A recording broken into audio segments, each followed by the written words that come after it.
Case 4. Painting and Sculpting.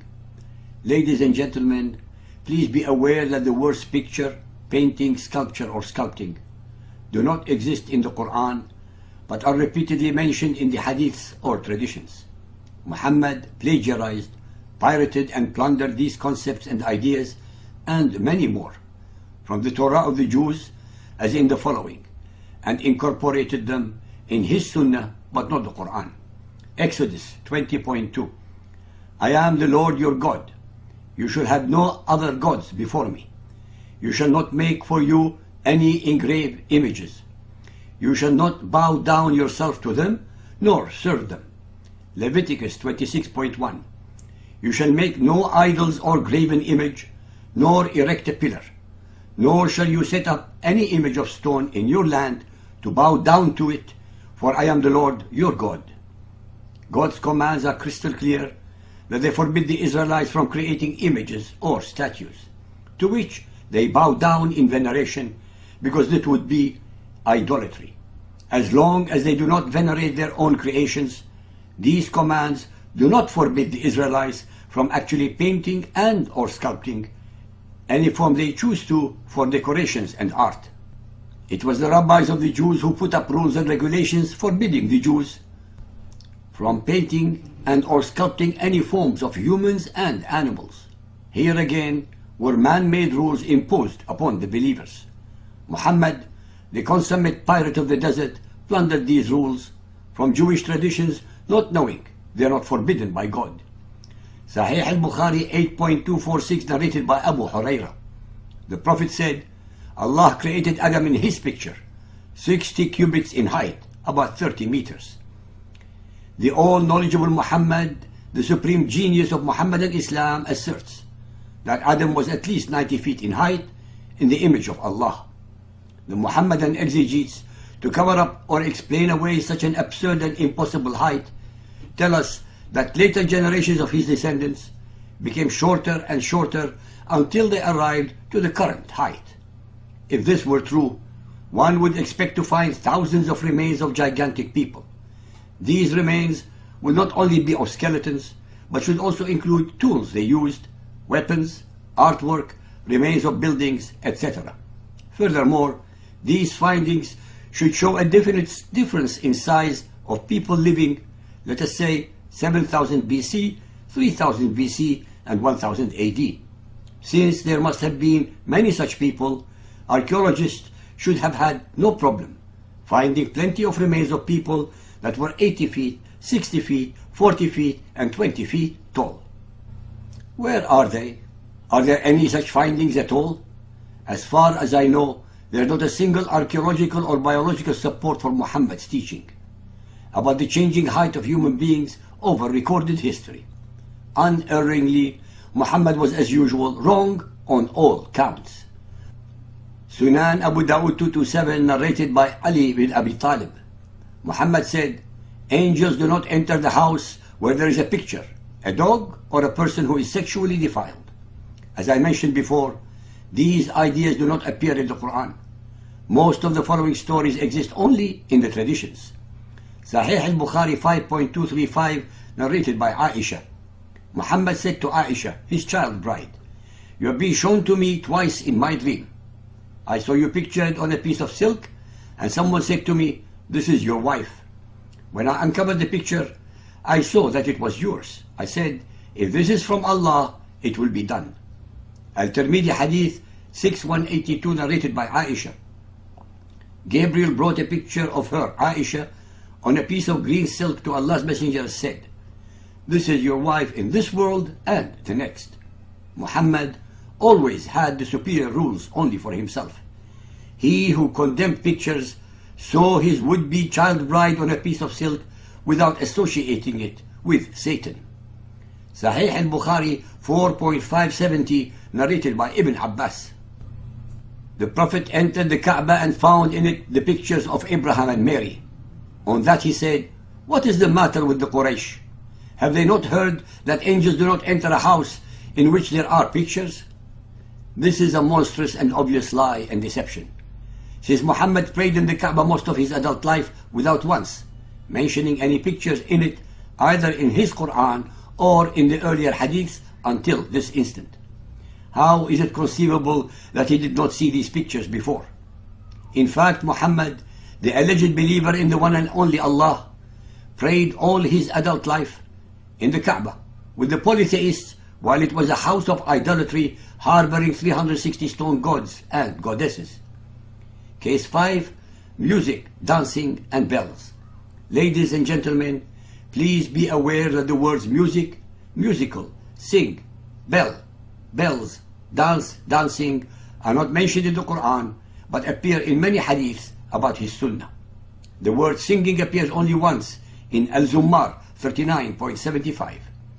Sahih Muslim Hadith 5277 narrated by Abu Hurairah. Allah Messenger said, angels do not accompany the travelers who have with them a dog or a bell. Sahih Muslim Hadith 5279 narrated by Abu Hurairah. Allah Messenger said, the bell is the musical instrument of the Satan. Sahih al-Bukhari Hadith 1.2 narrated by Aisha. Al-Harith bin Hisham asked Allah's Apostle, O Allah's Apostle, how is the divine inspiration revealed to you? Allah's Apostle replied, sometimes it is revealed like the ringing of a bell. This form of inspiration is the hardest of all. Dear listeners, since the bell, according to Muhammad, is the instrument of Satan, it is then no wonder that Muhammad's most difficult revelations were accompanied with the sound of the ringing of bells. Sahih al-Bukhari 2.72 narrated by Aisha. Abu Bakr came to my house while two Ansari girls were singing beside me. Abu Bakr said protestingly, musical instruments of Satan in the house of Allah's Apostle? Sahih al-Bukhari 7.494b narrated by Abu Malik al-Ash'ari, that he heard the Prophet saying, from among my followers there will be some people who will consider illegal sexual intercourse, the wearing of silk, the drinking of alcoholic drinks, and the use of musical instruments as lawful. Allah will destroy them during the night. Once again I have demonstrated how Muhammad's Sunnah is equal to and or superior to the Quran. This is of course not surprising, since both of them were authored, composed and concocted by Muhammad to serve his selfish and depraved purposes. Case 6. Poetry, chess, gold and silk. Although the Quran does not prohibit reciting poetry, playing chess, wearing gold and silk, nonetheless all of them are forbidden to the male Muhammadan Muslims in the Sunnah. Al-Shu'ara 26.224. And the poets, it is those straying in evil who follow them. Al-Anbiya 21.5. Nay, they say he is a poet. Let him then bring us a sign like the ones that were sent to the prophets. Al-Saffat 37.36. And say, what? Shall we give up our gods for the sake of a poet possessed? Sahih Muslim Hadith 5611 narrated by Abu Sa'id al-Khudri. We were going with Allah's Messenger, and as we reached Al-Arj, we met a poet who was reciting a poem. Thereupon Allah's Messenger said, catch the Satan, for filling the belly of a person with pus is better than stuffing his brain with poetry.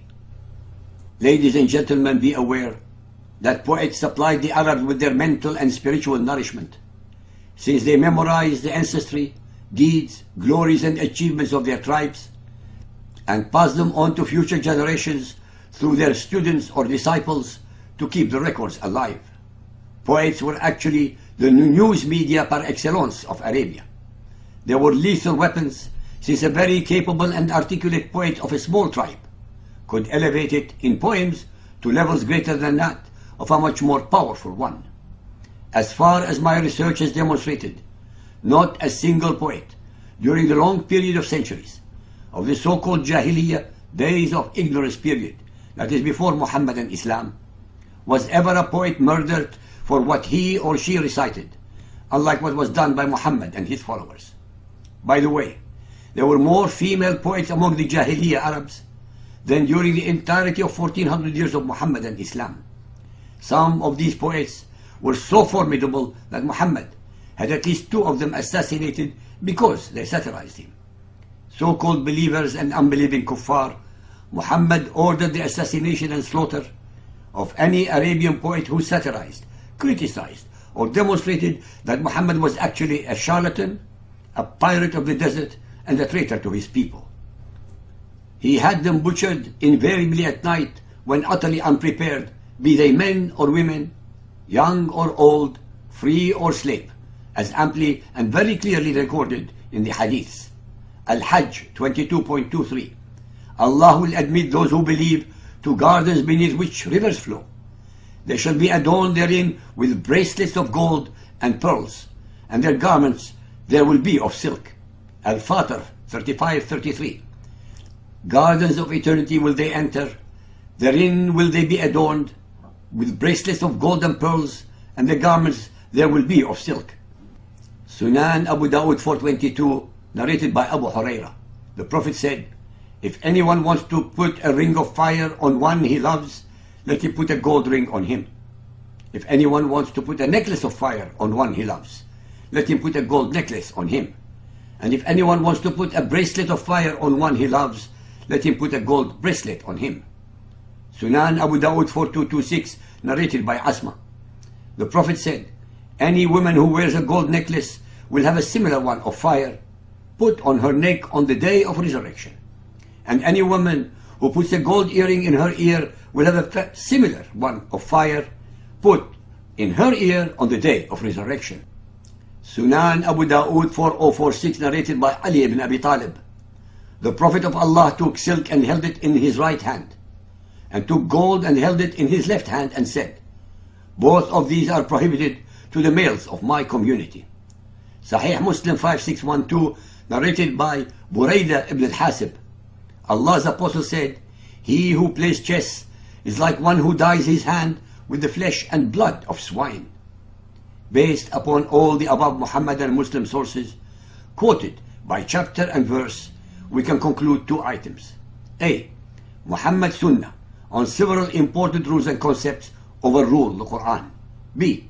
It is not anymore a wonder to understand why many of Muhammad's male followers would rather die slaughtering defenseless, unbelieving kuffar civilians than live such a desolate, joyless and unhappy life. After all, Muhammad promises them eternal, sexual, sensual and carnal pleasures in his whorehouse version of paradise, being regaled by every single item they were prohibited from in life. This should not be strange to those who have read Muhammad's Quran, because it contains absolutely no joy or happiness, but is full to the brim with hate, war, pain, torture, hell, damnation, discrimination, racism, unhappiness, submission, misery, and stupidity. As I have demonstrated in over 780 unchallengeable chapters on my website of inthenameofallah.org, and my 285 video audios on my blog, that Muhammad's Quran is, to put it in a nutshell, a hate-mongering, war-mongering, racist and misogynist scripture, and hence utterly ungodly. All of the above can be accessed by simply Googling Al-Rasuli. Cover up or explain away such an absurd and impossible height, tell us that later generations of his descendants became shorter and shorter until they arrived to the current height. If this were true, one would expect to find thousands of remains of gigantic people. These remains will not only be of skeletons, but should also include tools they used, weapons, artwork, remains of buildings, etc. Furthermore, these findings should show a definite difference. Case 4. Painting and sculpting. Ladies and gentlemen, please be aware that the words picture, painting, sculpture or sculpting do not exist in the Quran, but are repeatedly mentioned in the hadiths or traditions. Muhammad plagiarized, pirated and plundered these concepts and ideas and many more from the Torah of the Jews, as in the following, and incorporated them in his Sunnah, but not the Quran. Exodus 20.2. I am the Lord your God. You shall have no other gods before me. You shall not make for you any engraved images. You shall not bow down yourself to them, nor serve them. Leviticus 26.1. You shall make no idols or graven image, nor erect a pillar, nor shall you set up any image of stone in your land to bow down to it, for I am the Lord your God. God's commands are crystal clear that they forbid the Israelites from creating images or statues, to which they bow down in veneration, because that would be idolatry. As long as they do not venerate their own creations, these commands do not forbid the Israelites from actually painting and or sculpting any form they choose to for decorations and art. It was the rabbis of the Jews who put up rules and regulations forbidding the Jews from painting and or sculpting any forms of humans and animals. Here again were man-made rules imposed upon the believers. Muhammad, the consummate pirate of the desert, plundered these rules from Jewish traditions, not knowing they are not forbidden by God. Sahih al-Bukhari 8.246, narrated by Abu Huraira. The Prophet said, Allah created Adam in his picture, 60 cubits in height, about 30 meters. The all-knowledgeable Muhammad, the supreme genius of Muhammadan Islam, asserts that Adam was at least 90 feet in height in the image of Allah. The Muhammadan exegetes to come